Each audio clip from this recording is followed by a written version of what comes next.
Good morning. Good morning. Last month when I had the pleasure of doing this service, I told the choir afterwards that there was something really particularly special about having the anthem just before the sermon. It helps me to get into the right frame of mind, and it really puts me in the place of understanding that each of us has a very small part of what we can call a service. And I thank you for doing that for me again today.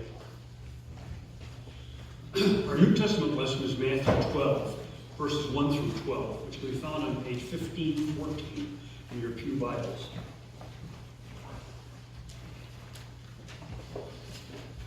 Listen for God's particular word for you. At that time, Jesus went through the grain fields on the Sabbath. His disciples were hungry and began to pick some heads of grain and eat them. When the Pharisees saw this, they said to him, "Look, your disciples are doing what is unlawful on the Sabbath." He answered, "Haven't you read what David did when he and his companions were hungry? He entered the house of God, and he and his companions ate the consecrated bread, which was not lawful for them to do, but only for the priests. Or haven't you read in the law that on the Sabbath the priests in the temple desecrate the day, and yet are innocent? I tell you that one greater than the temple is here. If you had known what these words mean, 'I desire mercy, not sacrifice,' you would not have condemned the innocent, for the Son of Man is Lord of the Sabbath." Going from that place, he went into their synagogue, and a man with a shriveled hand was there, looking for a reason to accuse Jesus.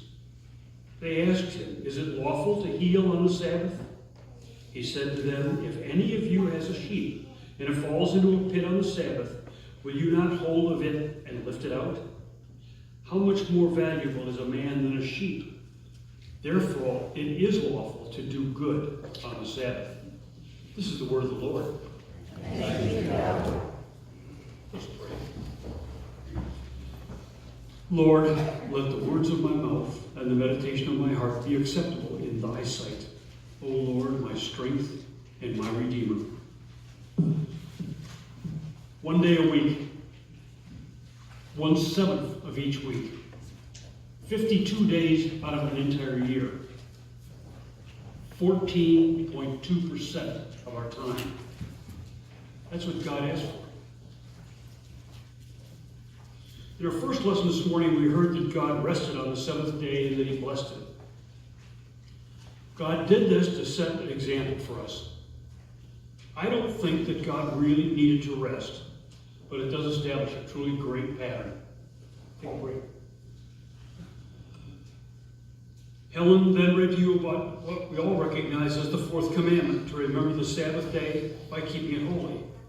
Years ago, I read about a businessman who purchased a large billboard and posted thoughts in a rather whimsical manner, which all had a religious theme. One of them said, "Those were my 10 commandments, not my 10 suggestions."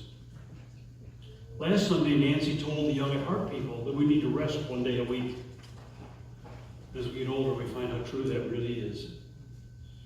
Before we go too much further, I think it would be a great idea to try to figure out what God meant for the Sabbath and how we see it today. In more than 150 mentions of the Sabbath in our Bible, not one of them tells us which day of the week it might fall upon. Today we use the Gregorian calendar introduced by Pope Gregory in 1582. How the days of the week actually fell in biblical times is the subject of somebody's doctoral thesis. Most documents refer either the Hebrew or Julian calendars as the standard of that time. The key question for today is, what day of the week was it when God finished creating and stopped to rest? The Bible doesn't tell us. Scholars down through the ages have argued and created careers trying to answer this simple question. I've been looking into the documents for the past several weeks, and I'm proud to tell you that I found the answer. Nobody knows. It's just that simple. On the Gregorian calendar, we can clearly see that the seventh day of the week is on Saturday. Pope Gregory might have thought that he had direct communication with God and could therefore categorically state that the week begins on Sunday and ends on the seventh day, a Saturday. As a member of the Reformed Church, you and I do not accept the theory that Pope has a hotline to God. We Christians observe the Sabbath on Sunday because Christ rose on a Sunday. Pretty much simple. I think we are looking at centuries of great and learned scholars divining and guessing and calculating, but the reality is that none of the gospel writers included a calendar. So there is absolutely no way to determine the first or seventh day. We've come a long way to arrive back at the point where the sermon started. I don't see it as important to know the answers to all the questions about the calendar. The Jews have established the Sabbath, or Shabbat, begins at sundown on Friday and ends at sundown on Saturday. They have followed this practice since the beginning of recorded time. We also have non-Jewish denominations who celebrate the Sabbath on Saturday, such as the Seventh-day Adventists, the Seventh-day Baptists, and several other small sects. We recognize Sunday as our Sabbath. We've been doing that since the time of Christ. Who is right? Who's wrong? Everybody's right. Everybody's wrong. I think the only thing that matters to God is that we take one day each week and hold it out so that one of these days is not like the other. Another interesting revelation I discovered in the Bible is that God didn't say, go to church on the Sabbath. Nowhere. He said, remember the Sabbath day by keeping it holy. 6 days you shall labor and do all your work, but the seventh day is a Sabbath to the Lord your God. On it you shall not do any work, neither do you nor your son, etc., etc. And therefore the Lord blessed the Sabbath day and made it holy. Throughout the New Testament, we see that Christ observed the Sabbath by going to synagogue. We also observe Paul and the disciples attending synagogue on the Sabbath. Now we've arrived where I want us to be. How do we remember the Sabbath and keep it holy? Obviously, those of us who are right here, right now, have chosen to follow the pattern which we learned as very young people and come to church on Sunday morning as our remembrance of the Sabbath. For most of my adult life, I have tried not to do any work on Sunday. Sometimes I wasn't too successful. Of course, now that I've retired, I try not to do any work on the other 6 days either. So now I have to put out some effort to make Sunday different from all of the others. How do you keep the Sabbath holy? Obviously, you go to church. And in my book, that's a really important first step. But what else do we do? Or should we do? When we were a much younger family, I worked on Monday through Friday, and Rosie worked Tuesday through Saturday. Sunday was the only day that we had to do family things. We went out to a park, museum, drive in the country. We didn't actively think about it back then, but we spent just about every Sunday appreciating the great things that God had provided. We jealously guarded our Sunday as ours, and nobody was to interfere with that. In the late 70s, the ministry to which I was assigned met on Sundays after church. I simply refused to attend. Now, some 40 years later, I look back on that and wonder if I were being childish. I don't think so. The kids were still home, and we did family things. Kind of an Ozzie and Harriet sort of approach to life. Back to my question. Have you ever thought about your personal approach to respecting the Sabbath? Look around you. You are spending time with family and appreciating God's gifts right now and right here.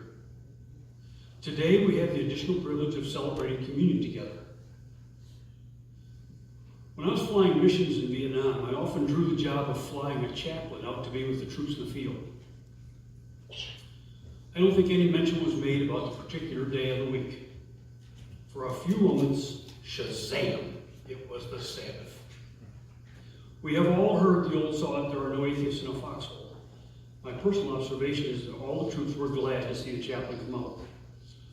We never knew whether the chaplain was Protestant or Catholic, or what denomination Protestant if so. And I really doubt that anyone cared. We would hold a short service, serve communion, and offer words of encouragement. Interestingly, and I just thought about this recently, I never once saw an equal and friendly activity while flying for the chaplain. Maybe a coincidence, although I don't believe in coincidences. As our families have grown up and moved away, we have found ourselves growing closer to each other here at Grove. We have referred to each other as our Grove family any number of times. I personally think that is a huge part of what makes this church the loving and warm church we are known to be. Dr. Taylor, our executive presbyter, was with us in January and made mention of what a warm and friendly congregation we are. Friends, I truly believe that God has in His plan for us to be just where and what we are right this moment. Pat yourself on the back. You're in a worshipful attitude in doing God's work. How then are we to look at the rest of civilization who don't go to church for one reason or another? How about people who have to work on Sunday? Are they keeping it holy? Are they remembering the Sabbath? Do they even have a choice? If the answer is no, is that our problem? What can or should we do about it? I thought a lot about this question, my friends. I let any and everybody know that church attendance is a major part of my life. Anyone who knows me more than casually knows this. I frequently ask friends, neighbors, and coworkers to join us at Grove, particularly for special occasions. It doesn't work very often, but I keep on doing it. I do not try to judge the unchurched. Some portion of our population does not feel a need to remember the Sabbath. They may or may not know what they are doing and are willing to accept the lot in life that it brings them. There are many among us on a day-to-day basis who have absolutely no concept of attending church or remembering the Sabbath. We each must share a responsibility to reach out to those who are in this category. Some of us have been talking about the unchurched who live right around our church. And Bev Fingston and her Witness and Outreach Ministry are actively addressing this very issue. The issue that does bother me in particular is that there are secular institutions which seem to go out of their way to make church attendance difficult. Examples of this are youth recreation activities which are scheduled on Sunday mornings. We first ran into this when Marcus started Parks and Rec wrestling and football a lot of years ago. If he wanted to participate in the programs, he had to make Sunday morning meets and practices.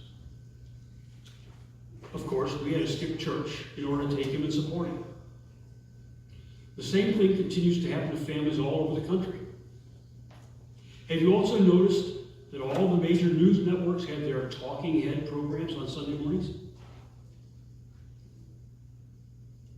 If you want to be totally up to date on all the latest from Washington and around the world, you either have to record the programs or skip church.